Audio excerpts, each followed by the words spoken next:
pulling off the most epic shot in product filmmaking.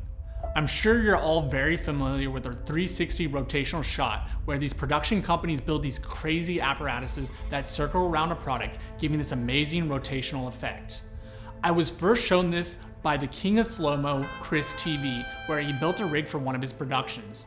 From there, I was hooked and wanted to recreate this, but I didn't know how. I was racking my brain on how I could achieve this and not figuring out any solution.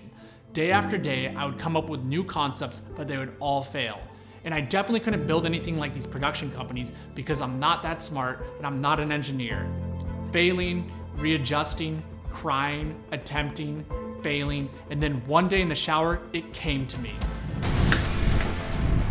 I had finally figured out how to recreate the most epic shot in the world that anybody's ever seen, and all I needed was this. And this is what I came up with.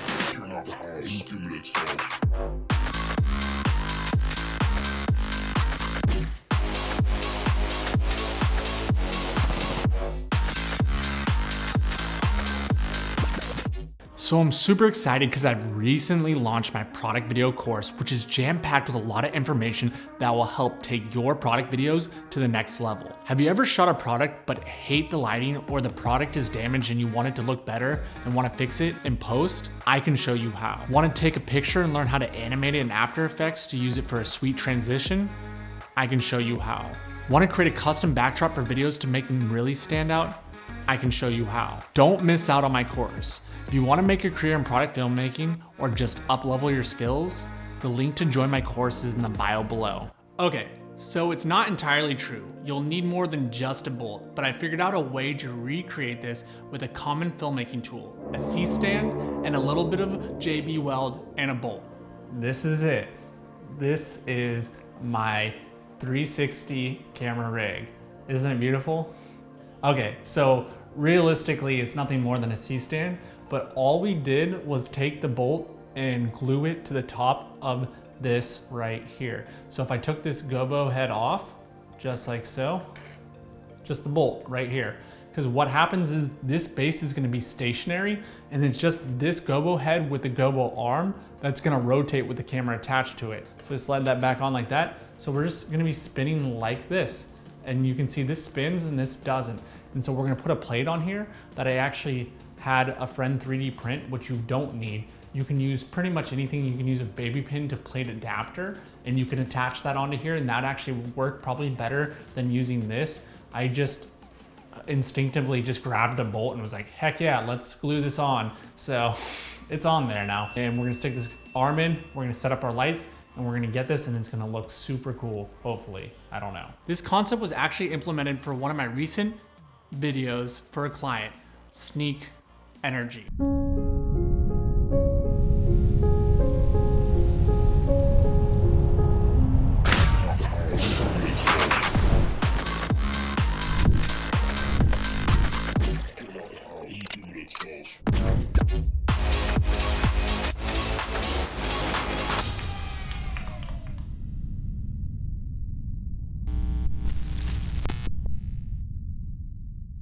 In this video, I pulled off the 360 shot with my first design invention that I came up with to recreate that shot. So we took a C-stand, we took a tripod head, we tilted the tripod head here, we got some height by using a box. We're actually using an Atomos Ninja box, so thank you, Atomos, for the box, I guess. And we have the R5 taped on to the top of this, and we loosened this right here, and that allows us to swing freely. But then to get this stationary, the first time we actually put it here and it just didn't work, to get this stationary, we took another C-stand and took it across like this and used a clamp to create a table.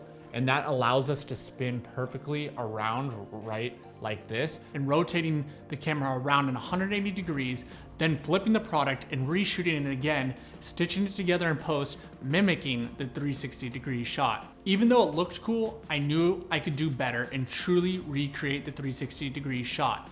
I was just not seeing it. At one point, I bought fidget spinners thinking they would be the answer.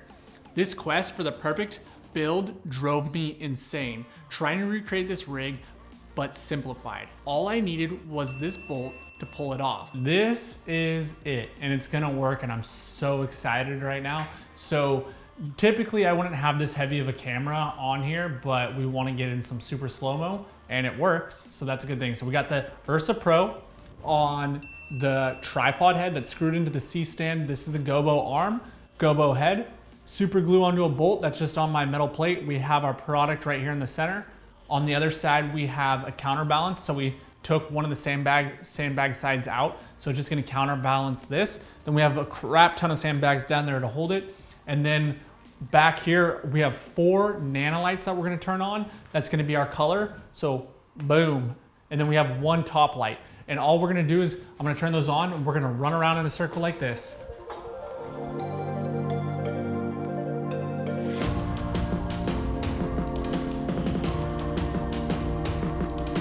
All right, now let's have a little fun.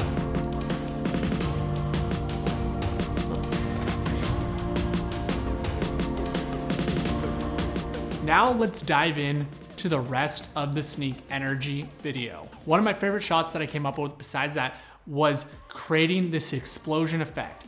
I've seen explosion effects happen before, but a lot of the times what's happening is somebody's dropping the product and then launching the explosion at the same time. And I wanted to create something where I can keep the product in the center and then have this powder launch up from behind it. So how did I do that? I actually used 2 C-stands. I love using C-stands for a lot of my tricks. And so what I did was take 1 C-stand and attach the product or the container to it, drilled a hole, and then used a stick so it would stand out. Then took another C-stand in the tripod head and pointed it straight down at a bird's eye view. From there, we just took a black sheet of Duvetine, filled it with blue powder, and launched the blue powder straight up at the product and camera, creating this really cool explosion shot. Lastly, the pouring shot. The pouring shot is something that I came up with the C-stand again, which originally I came up with for this video, but I've showed and explained in my Kodiak cakes using only natural light video. And what I did is, again, the C-stand comes in handy for so many different things if you can think a way of different ways to use it. And what I did was attach the camera again to the tripod, then loosen the gobo arm so it would roll, and then on the opposite end, I attached the cup of the Sneak Energy drink. And then you could pour together, and what it does is it rolls at the same time, creating a perfect rotational pour shot.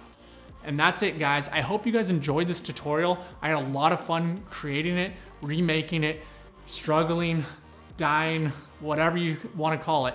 I hope that you guys check out my product video course. I promise you there's a lot more cool things just like this in the course, and you can learn so much. The link is in the bio. And until next time, please like, share, subscribe, and if you have any questions,